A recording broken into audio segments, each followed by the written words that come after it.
Main Street was much quieter at night than during the day.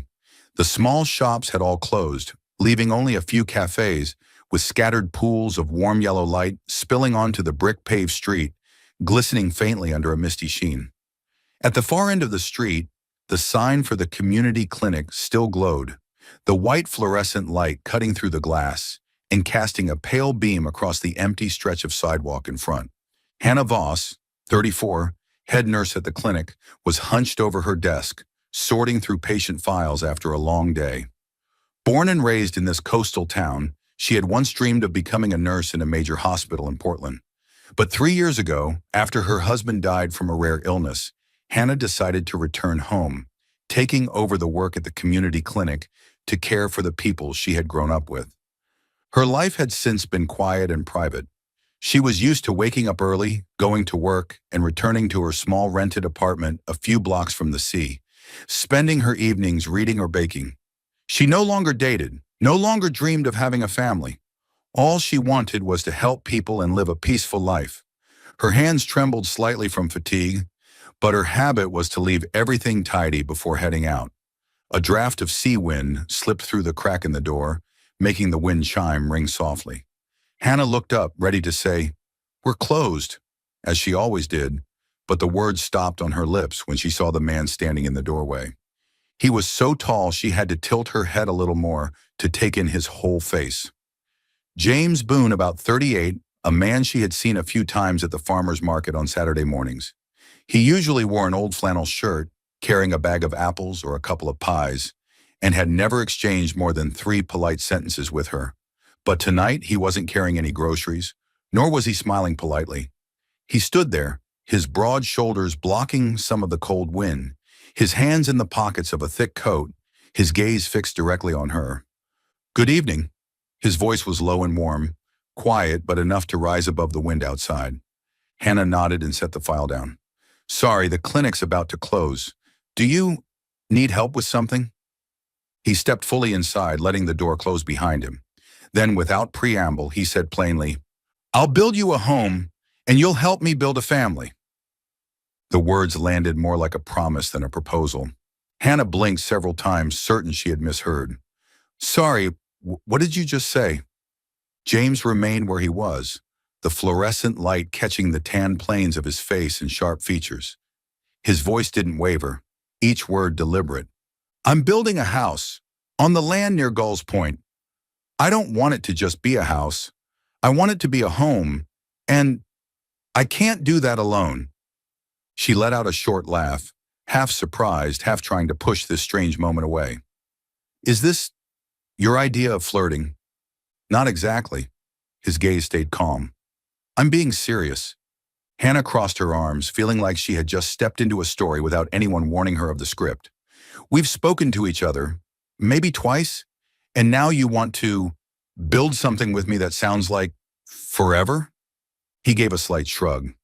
"I've seen the way you work. Here at the farmer's market, when you helped an old man to his car because he couldn't stand steadily. You care about people. You love this place. That's the kind of person I want to build with." The word build carried both meanings, and Hannah heard them both. She almost made a joke to break the seriousness in his eyes, but couldn't.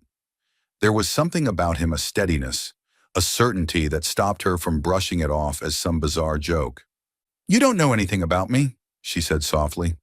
"Maybe not all the details," he nodded slightly, "but I know you're not easily afraid. You've been through a lot and you're still standing. That's a solid enough foundation to build a home on." She was silent. For the past 3 years since her husband's death, Hannah had kept her heart locked tight. She lived only for work, staying far away from anything that might hurt her again. "Why me?" she finally asked. James looked straight into her eyes. His ash-gray gaze seemed to hold her image inside it. "Because I believe you understand the difference between a house and a home, and I think you're brave enough to help me build the latter." The answer wasn't sweet or sugar-coated, but it lingered inside her like a deep echo. Outside, the sea wind still blew, carrying the scent of salt and the damp wood of the harbor. She felt a trace of warmth seep into the room that had always been cold. She gave a faint smile, this time not entirely in mockery. "You know, most people would start with a cup of coffee, or maybe dinner." The corner of his mouth lifted slightly as if revealing a quiet secret. I'm not most people. Hannah didn't know why she believed him, and that more than anything was what unsettled her most. The land at Gulls Point lay right on the edge of the coastal road, where each early morning the sunlight seemed to pour honey onto the water. From here you could look straight out at the endless stretch of ocean, where white-tipped waves rolled toward the rocky point and shattered like nature's own applause. The scent of sea salt was always in the wind, mingling with wild grass and pine resin. Once this had been the site of the Callahan family's small timber farm, one of the old, long-rooted names in town. The white-painted wooden house had once gleamed in the sun, its windows opening toward the sea, pale blue curtains fluttering in the summer breeze. But after old Mrs. Callahan passed away, her children scattered, leaving the house to the mercy of wind, rain, and time. The roof collapsed, the walls rotted, and the front yard grew wild with grass waist-high. When James bought the land, many assumed he would tear everything down and hire a construction crew to raise a new house in just a few months. James had money, everyone knew that, but he chose another path. From the very first morning, his old gray-blue pickup was parked at the corner of the property. James wore a flannel shirt, leather gloves, and faded jeans. There was no roar of heavy machinery, only the sound of a shovel breaking ground, a hammer driving nails, and the sea wind rushing through the tall pines. He worked with a slowness and patience that felt like he was tending something priceless. A few local workers were hired to handle the heavy jobs, pulling up roots, clearing debris, but from leveling the ground to raising the frame and shaping the wood, every part passed through his hands. Hannah never meant to keep track, but each time she drove past on her way to the clinic, her eyes instinctively searched for him. Some days the sky was gray, the wind cutting cold, and he'd be bent over, measuring each line of the foundation. Other days the sun blazed, sweat soaking the back of his shirt, but his rhythm never faltered, steady, like a man who knew exactly what he was building for the future. One afternoon, Hannah pulled over, bringing him a bottle of cool lemonade. He looked up, his ash-gray eyes flickering with mild surprise before he gave a nod. Thanks. She thought that was the end of it, but the next morning, a small brown paper parcel tied with twine sat at her door. Inside was a wooden keychain carved into the shape of a seashell with a tiny H etched along the side. The faint scent of freshly sanded maple lingered, as if it still held the warmth of the hands that had made it. Another time she brought him a tin of freshly baked oatmeal cookies. He accepted them without much comment, setting them aside as he continued working on a long bench of pine. The next day, another gift appeared at her door, a tall, slender vase turned from maple, its grains swirling like ocean waves. That vase was the reason she bought flowers for the first time in years. On a Saturday morning, Hannah brought a bunch of yellow tulips from the farmer's market along with the vase he'd given her. James was standing inside the newly erected frame of the house. He took the flowers, let her place them in the vase, and set it right on the windowsill facing the sea. Afternoon light streamed through the wooden frame, igniting the yellow petals in a blaze of color against the dust of the worksite. You've just laid the first brick of this home, he said quietly, not looking at her, but his voice reached somewhere deep inside her. Hannah stood still. She didn't know if he meant the tulips or her presence. In the weeks that followed, her visits to the site became a quiet routine. Some days she brought hot coffee, other days a few muffins. In return, he gave her small, handmade things, a wooden picture frame, a letter holder, a smoothly sanded wooden spoon.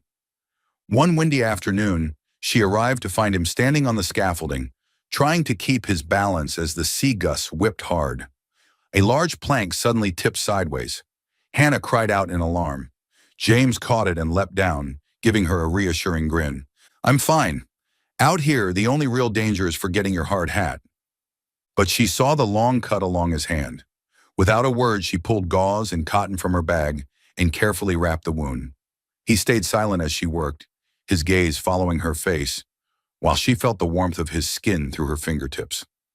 One weekend evening, when the day's labor was done, they sat on the unfinished steps, watching the sunset turn the sea into molten copper. The breeze carried salt, and her hair lifted in it. James asked, "Why did you stay in Gulls Point?" She was quiet for a few seconds before answering. Because this is the last place that still holds my parents' memories. And I wanted to do something meaningful here.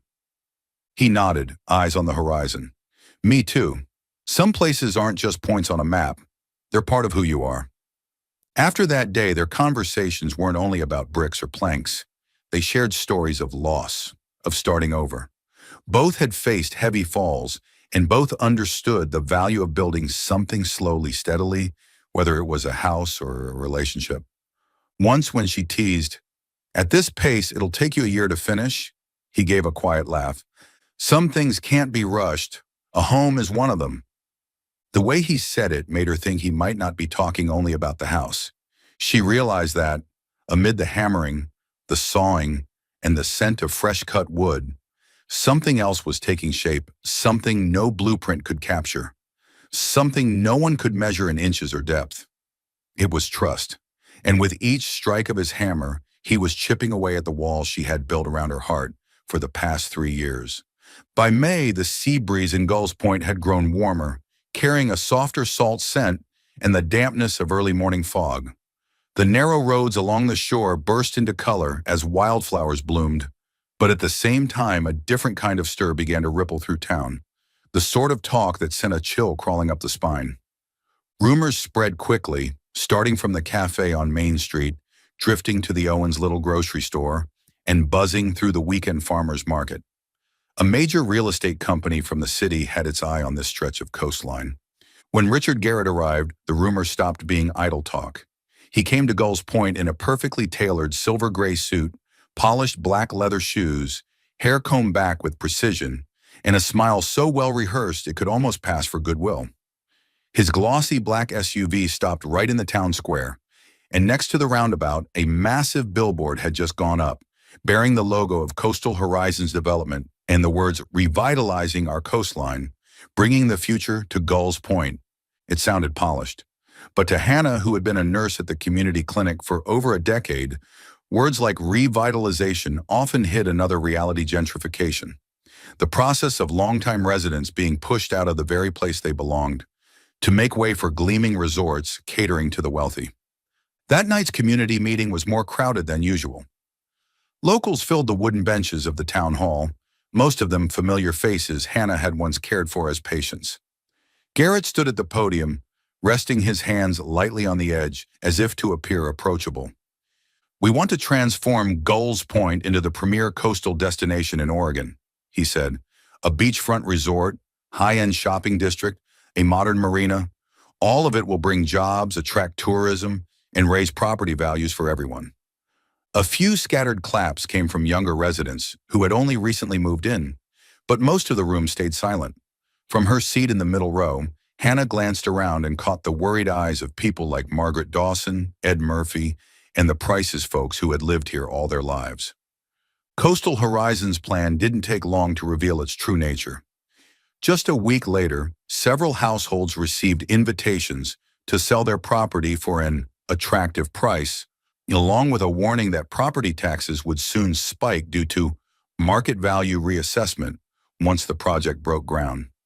For retirees living on fixed incomes, it was as good as an eviction notice. One Tuesday morning, while Hannah was checking a patient's blood pressure at the clinic, 78-year-old Margaret Dawson walked in unexpectedly.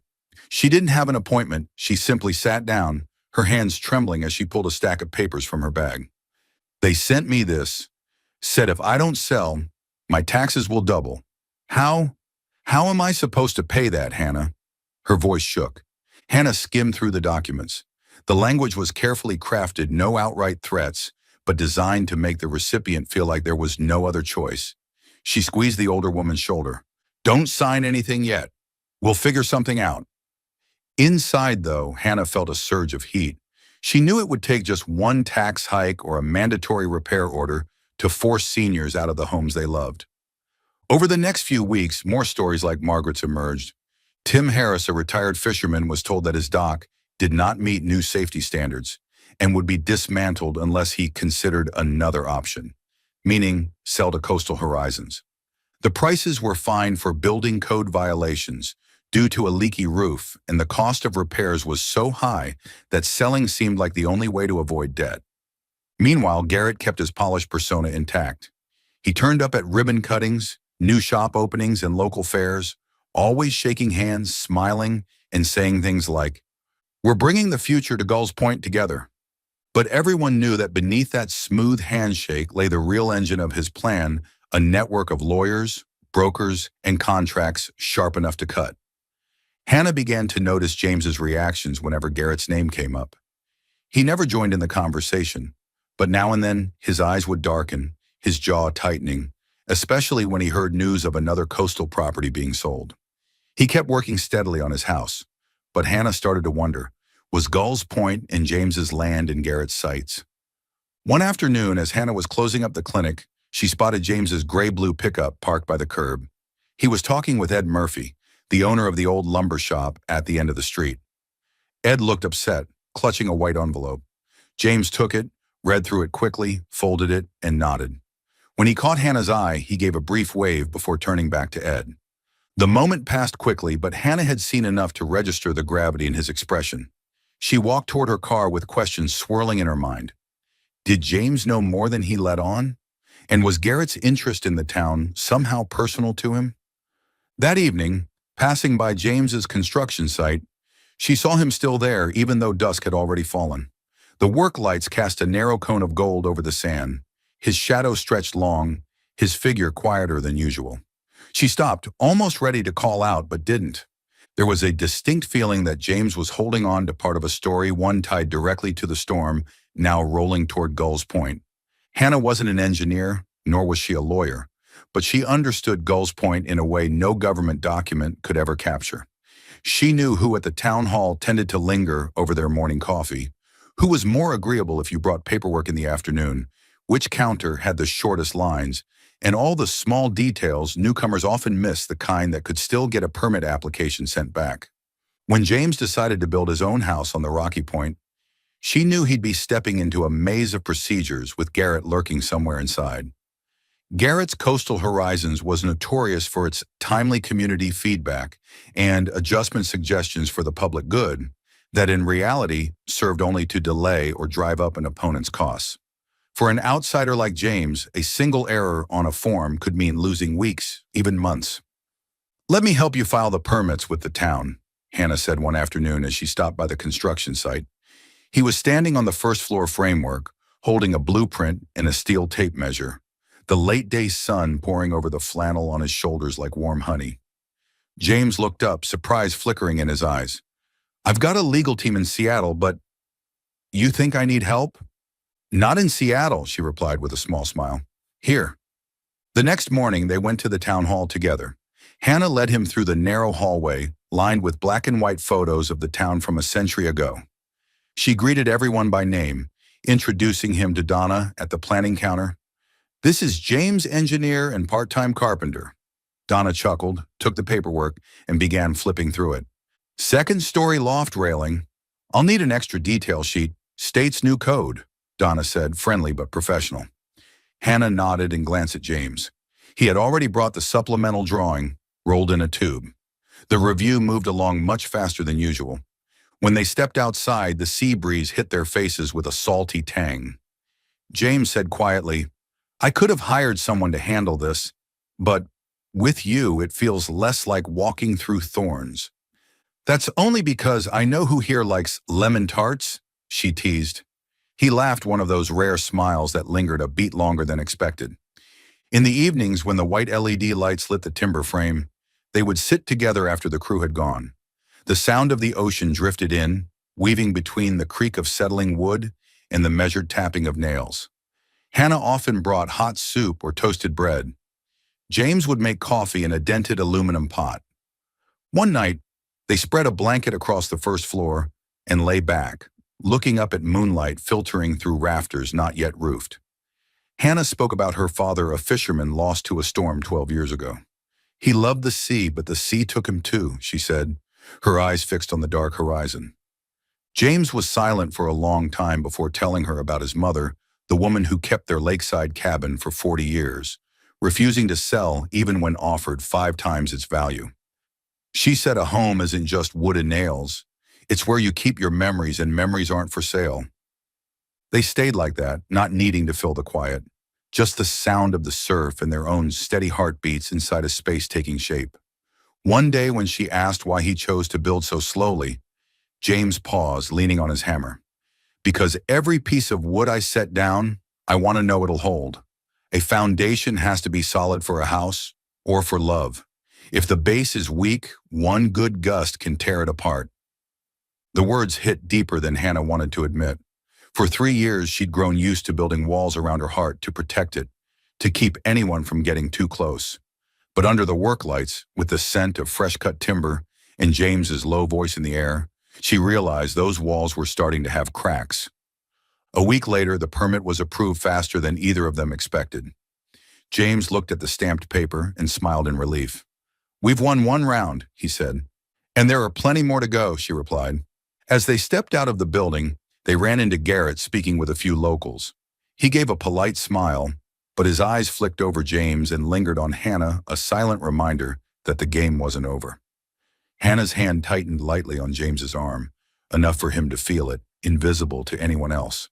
That evening, as the waves crashed against the point and the wind carried salt into the bare frame of the house, they sat on the makeshift steps.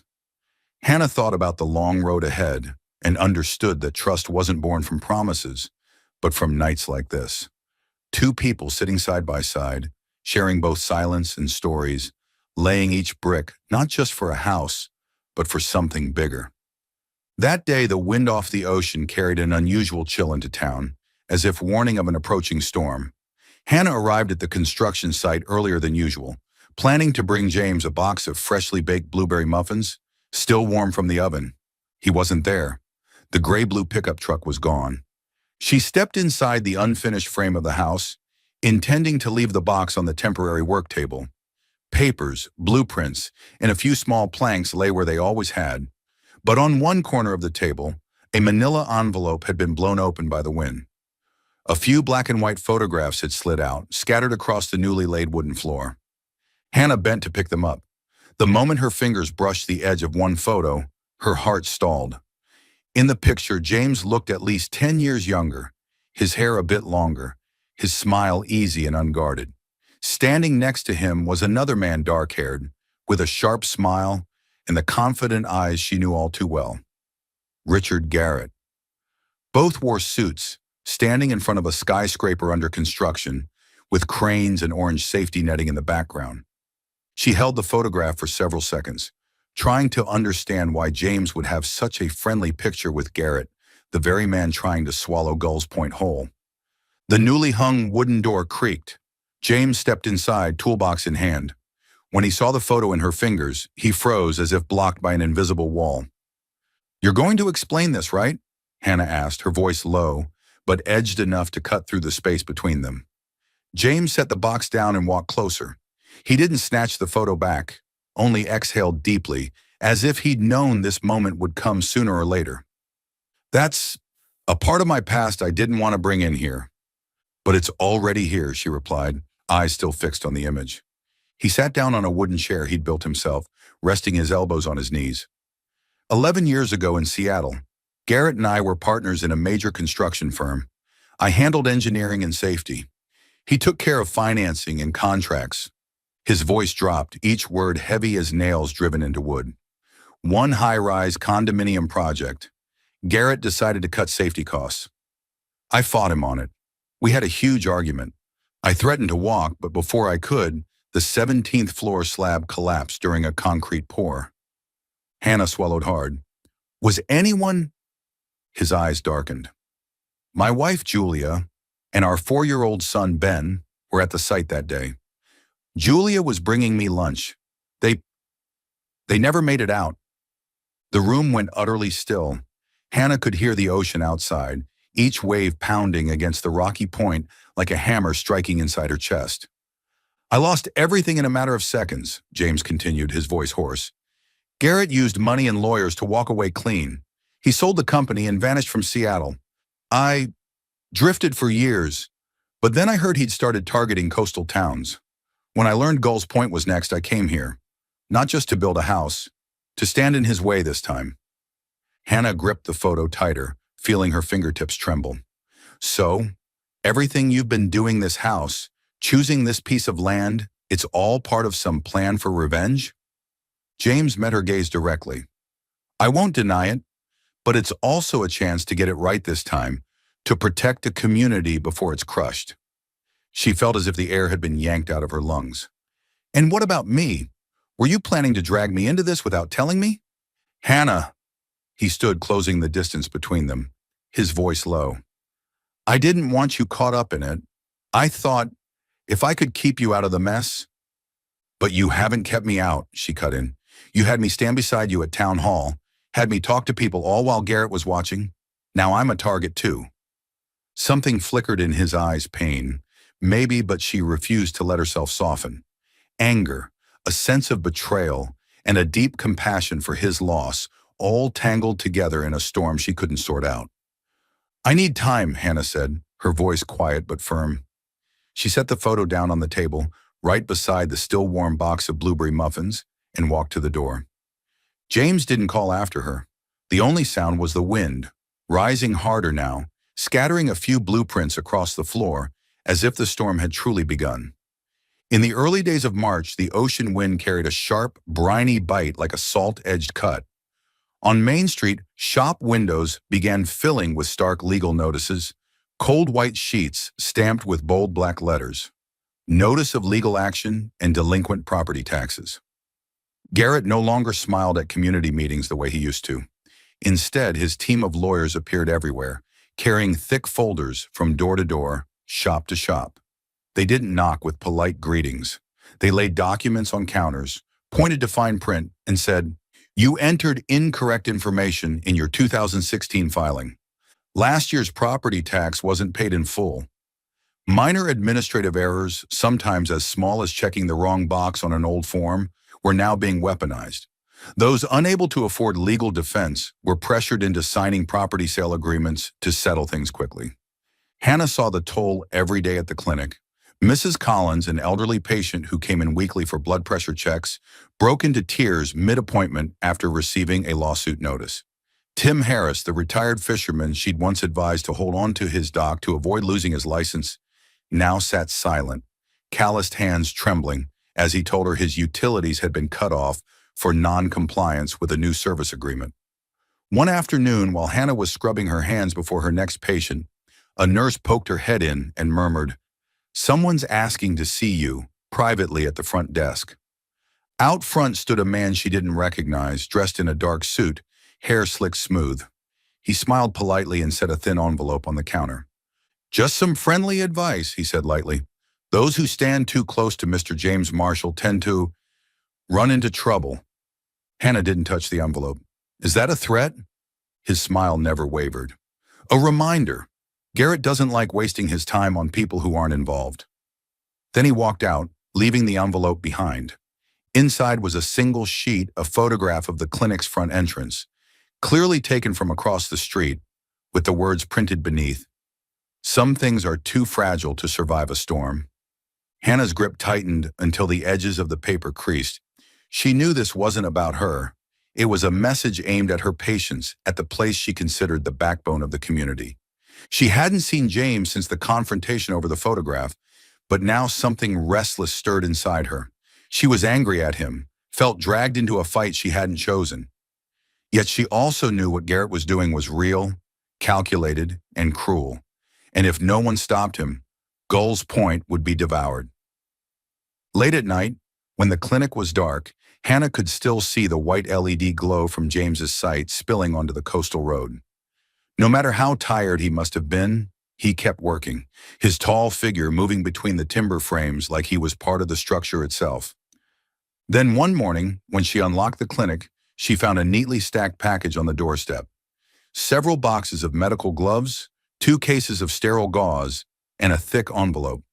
Inside was a paid invoice covering all the clinic's supplies for the next 3 months, along with a short handwritten note. "So no one has to worry about anything when they come here." Her fingers lingered over the words, a knot of frustration and reluctant gratitude tightening in her chest.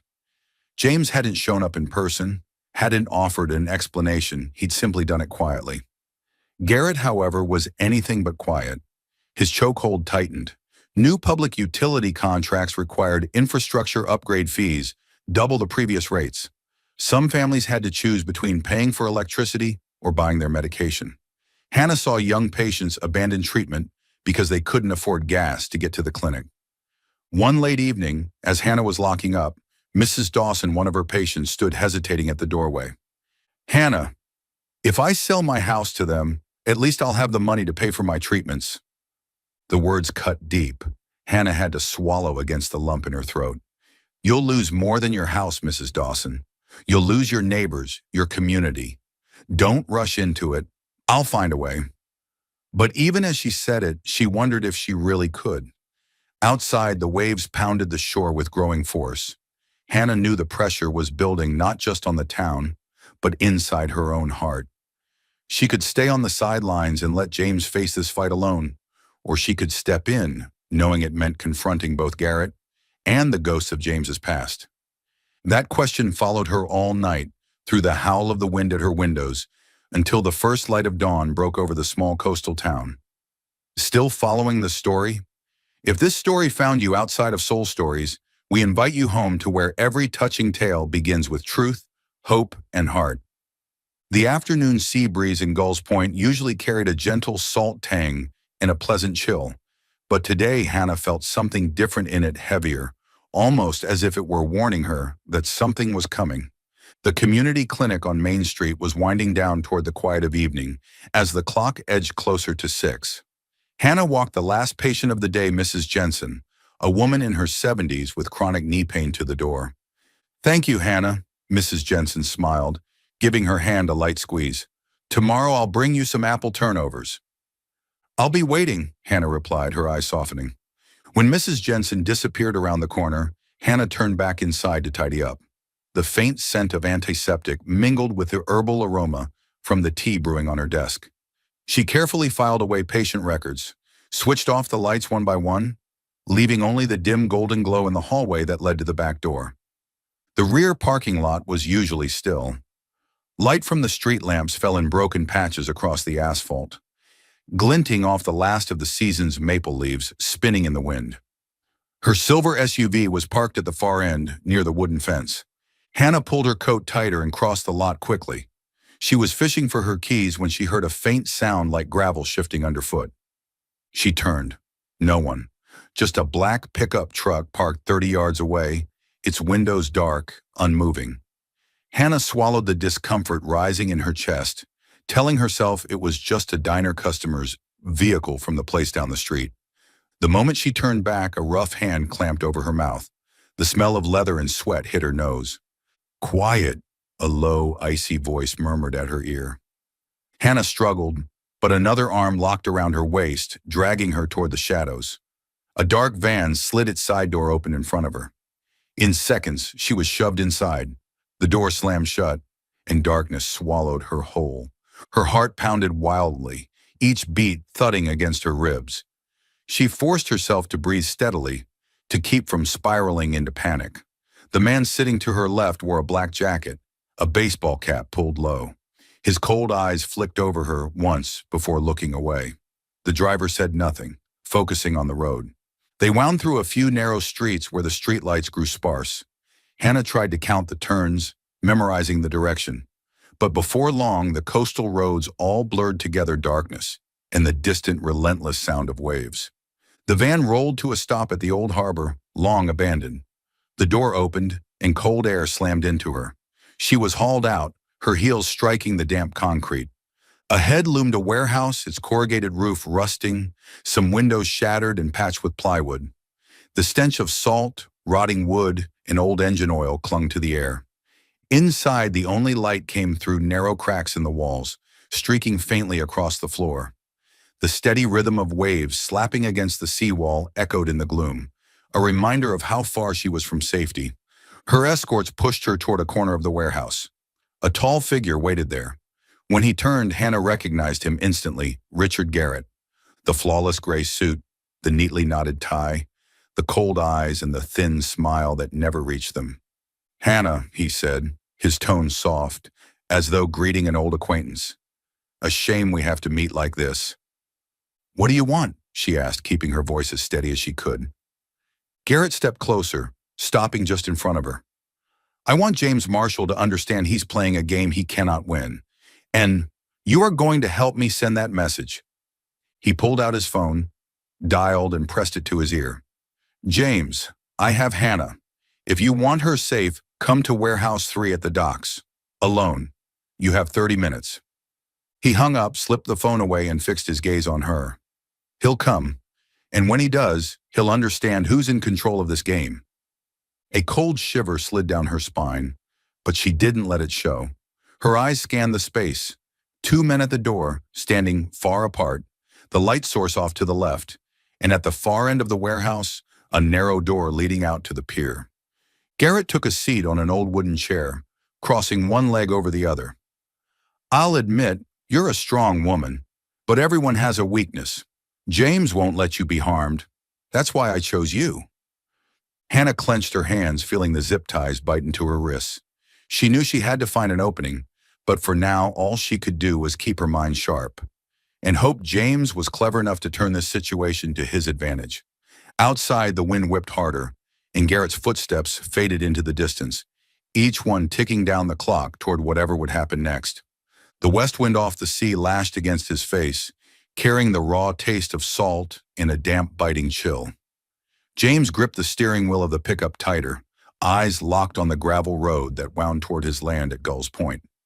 Garrett's voice from the call still scraped at his thoughts like metal on stone. Alone. 30 minutes. Garrett wanted him to come alone.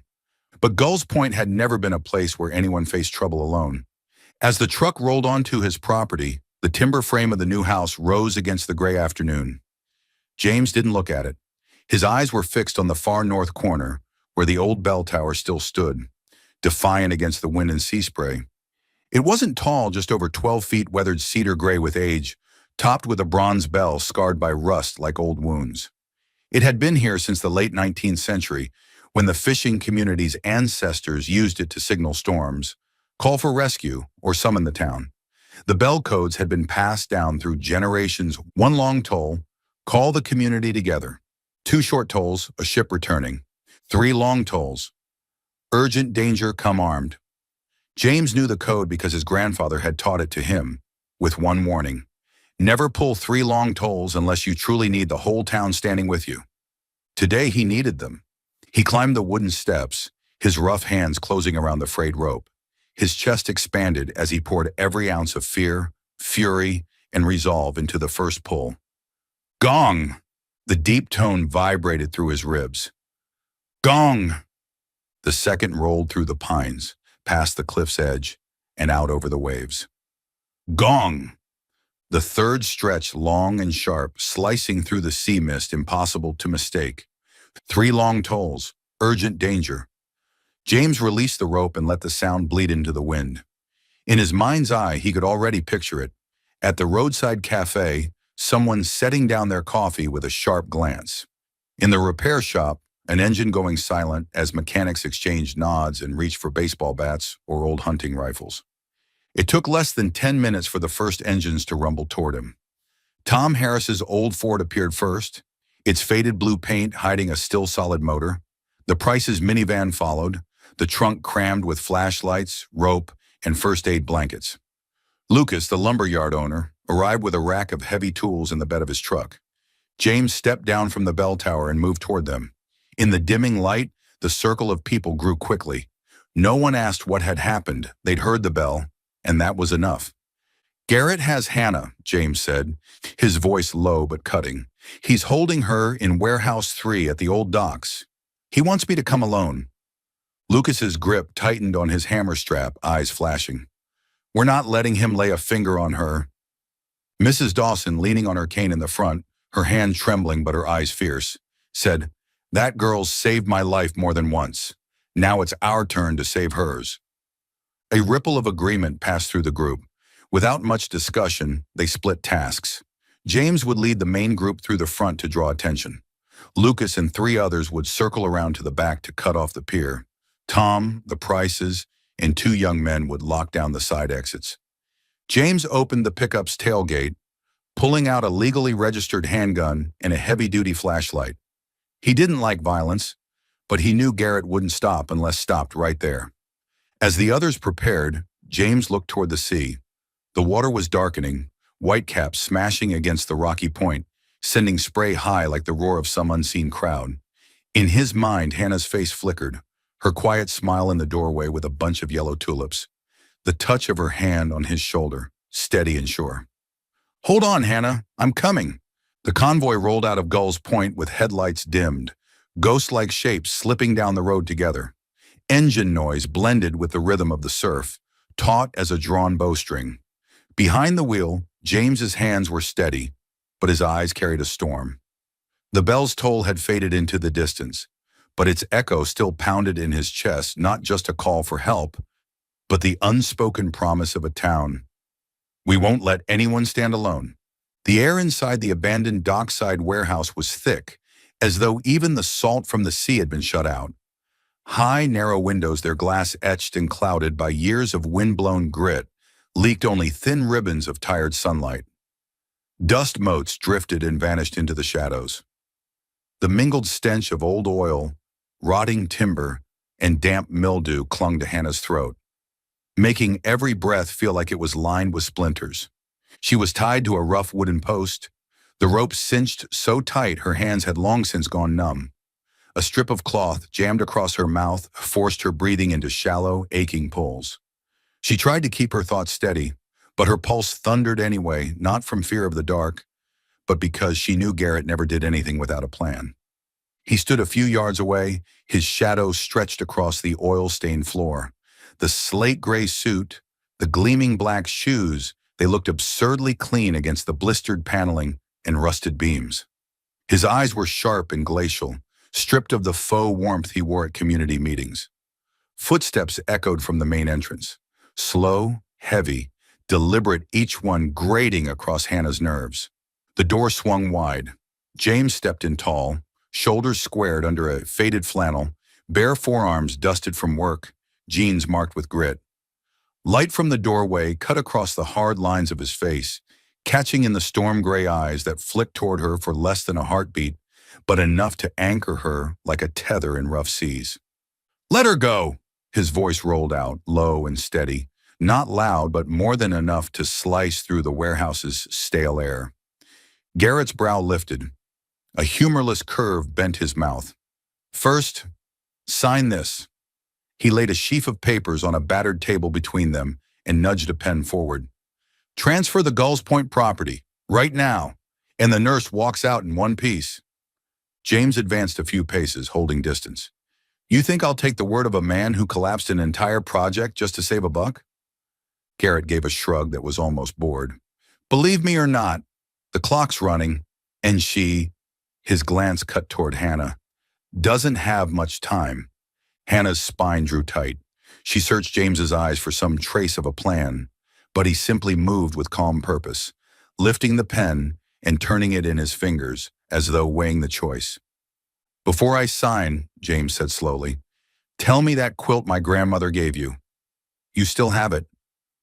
Hannah blinked. "Quilt?" She remembered James once mentioning that in Gull's Point's old rescue code, a red square in the center that never fades was a signal. Danger, the team is ready to act. Garrett snorted. "Still clinging to those backwater superstitions?" James's shoulders rolled in a faint shrug, eyes never leaving Garrett's. "She told me the red square is the heart, the part that never fades no matter how many years pass." That was when Hannah heard it faint sounds outside, the crunch of grit under boots, the metallic chink of gear shifting, the boom of waves slapping the pier harder than usual. Not just James. A sharp police siren split the air, shattering the stillness. Shouts barked from multiple directions. "The hell!" Garrett's head snapped around. He snarled an order at the two men near the doors. "Lock it down!" But they were too late. The side door screeched and crashed inward, hinges screaming. White beams of flashlights sliced across the gloom. "Sheriff's Department, drop your weapons." Sheriff Cole's voice cracked through the chaos. No room for argument. One of Garrett's men yanked a pistol free and fired. The crack of 3 shots ricocheted against the beams. Splinters rained from the rafters. The smell of gunpowder bit into the air.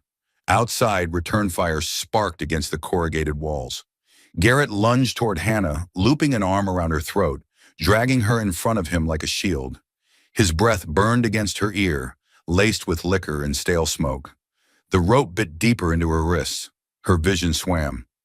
James took one step forward, his grip tightening around the pen as though gauging the moment.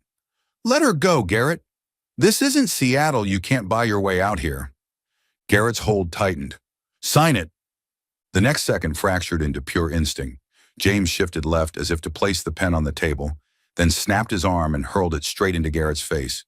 The older man flinched, loosening his grip for just an instant. James slammed forward, twisting Hannah free, and spun Garrett off balance. A sharp pivot and a shoulder drive sent him crashing to the floor. The gun skittered across the concrete. Sheriff Cole and 2 deputies surged in, disarming and pinning the others. Garrett fought like a cornered animal, but steel cuffs clamped shut on his wrists, cold and final. Hannah stumbled, knees weak, but James caught her. The first thing he did was rip the gag from her mouth, his eyes scanning her face. "You all right?" She nodded shakily. "You didn't come alone." His mouth curved faintly, though the tension in his gaze lingered. "Told you the foundation has to be solid, for a house and for the one you love." She turned her head. Outside, the sweep of red and blue lights painted the night sea in flashes. Beyond the cordon of deputies, she saw them, the people of Gulls Point. Mrs. Dawson in her worn knit coat. Lucas leaning on his cane. The Prices standing hand in hand. Tom Harris, stooped but steady. They didn't cheer or wave. They just stood there, silent and unyielding, like a seawall holding back the tide. The wind was still cold, but Hannah felt warmth spread through her chest. She understood now she had been saved not only by one man, but by an entire community that refused to leave anyone behind. That morning, Gulls Point sky looked as if it had been washed clean after a night of spring rain. White clouds drifted lazily, parting to reveal a soft blue backdrop. The first rays of sunlight rippled across the gently murmuring sea, gilding the waves with a sheen of gold. The air was rich with the scent of salt and freshly cut grass. The breeze sifted through the pines, their branches whispering like a chorus of applause. James's new home stood tall on land that had once been abandoned, now transformed into the beating heart of the community. Ivory paint embraced the warm wooden frame, the red clay roof tiles blending seamlessly with the earth and sky. Wide windows stood open to flood every room with light. From the coastal road, you could still see the bell tower on the west corner, the same one whose bronze bell had tolled on the night Hannah was saved, now a symbol of solidarity and strength. But the most remarkable part lay not in the house's outward beauty. The moment you stepped through the front door, you knew it was more than a private home. To the right was James and Hannah's family living space, a cozy sitting room with a stone fireplace, a large bookshelf filled with novels and photo albums, and armchairs upholstered in patterned wool that Hannah had personally chosen. To the left, separated by a sliding glass and wood partition, was the community room, a space James had insisted on building. The community room had maple floors, cream-painted walls, and wide windows that opened to the ocean breeze. One wall held a bulletin board announcing town meetings, skill class schedules, and photos from past community dinners. Long tables, built from reclaimed wood, filled the center wide enough to seat everyone shoulder to shoulder. A corner shelving unit was stocked with everything from model boat kits and art supplies to baskets of yarn and crochet hooks. On Wednesday afternoons, the room became a skill-sharing classroom. Lucas teaching net mending, Mrs. Dawson demonstrating sourdough baking, the Prices giving lessons in organic gardening. On weekends, it turned into the backdrop for communal dinners, steaming pots of seafood chowder, loaves of fresh-baked bread, children darting between tables, adult laughter mingling with the steady rhythm of the waves outside. Hannah had loved the room from the first sketch on paper. "It will keep this town connected long after Garrett and men like him are gone," she'd said, and James had simply nodded because it was exactly what he wanted too. In their private wing, life had shifted dramatically from the day James laid the first plank. Gone were the long silences and cautious distance between them. Now Hannah rose early to make coffee, while James handled breakfast. The smell of pancakes, the murmur of the sea, and the quiet giggles of children had become the house's morning soundtrack. Those children were the three they had recently adopted from the foster system, three once separate lives, now bound by a shared home. Mia, the eldest at 11, was reserved but observant, her dark eyes always taking everything in. Caleb, 9, was a whirlwind of energy, forever carrying the small whittling knife James had given him, learning to carve wood the way James did. And Lily, the youngest at 6, had hair like soft curls of cloud, and a voice so pure it could make a room go still just to listen. On their first day home, the three had moved tentatively over the polished wood floors. James crouched to Lily's height and offered her a tiny rocking chair. "I made it for you," he said, his deep voice warm. Lily's fingers traced the grain, her eyes wide. Mia received a bookshelf just her size, with a secret compartment. Caleb got a beginner's whittling kit, the wooden handle carved with a big C. James kept his habit of crafting something for each family member by hand. They weren't just functional items, they carried his patience and affection in every cut, every coat of oil. Hannah liked to tease that every piece had its own heartbeat. One autumn afternoon, with the sun slanting through the pines and the sea turning silver, Hannah walked into James's workshop. He was smoothing the surface of a large slab of wood. "Who's that for?" she asked. He smiled without looking up. "All of us. A dining table big enough so that whenever the community needs it, we can invite everyone to sit together." The words stilled her. She remembered the days when Garrett had the town under siege, when everyone had closed themselves off, guarding their own patch of ground. Now, under this roof, they weren't scattered individuals anymore, but a family woven together like a single net. That winter, they hosted their first Christmas dinner at the coastal home. The offshore wind was sharp, but inside the community room, the fire blazed, and warm yellow light pooled over every face. On the new long table, James's handiwork, platters of roast chicken, mashed potatoes, braised vegetables, and Mrs. Dawson's bread filled the space between people leaning in to talk. Mia read a Christmas poem she'd written at school. Caleb showed off a new model boat he'd built. Lily sang a lullaby Hannah had taught her. Applause rippled through the room, folding into the faint hush of the waves beyond the windows, music only Gull's Point could make. At the far end of the table, James watched Hannah help Lily ladle more soup. Warmth spread from his chest to his fingertips. When Hannah looked up, their eyes met, and in that moment he knew every path he'd walked, every loss he'd endured had led him here. Outside, the bell tower kept its silent watch. The bell hadn't rung since that night, but for James and Hannah, it was no longer only a call for aid. It had become a promise. No matter what storms might come, this house, this community, and this family would stand. James and Hannah's wedding day arrived after a radiant spring in Gull's Point. The small town seemed awakened by wildflowers along the roadside, the cry of gulls, and mornings drenched in sunlight. From early dawn, neighbors and friends gathered around the coastal home to prepare. There was no hired staff, only willing hands. Mrs. Dawson took charge of the wedding cake, Mr. Lucas built the floral arch, and a group of teenagers decorated the long tables with seashells and beach blooms. Hannah wore a simple white dress of soft silk, fitted at the waist and falling lightly to her ankles. On her hair rested a crown of baby's breath, woven by Mia's careful hands. When she stepped onto the porch, she saw James waiting beneath the arch facing the sea. The navy suit sharpened the steel gray of his eyes. His smile made her both tremble and feel safe, the smile of a man who had found his harbor. The ceremony took place outdoors, in the wide front yard of the coastal home. The ocean's steady rhythm served as their music, the breeze carrying salt and the scent of fresh-cut grass.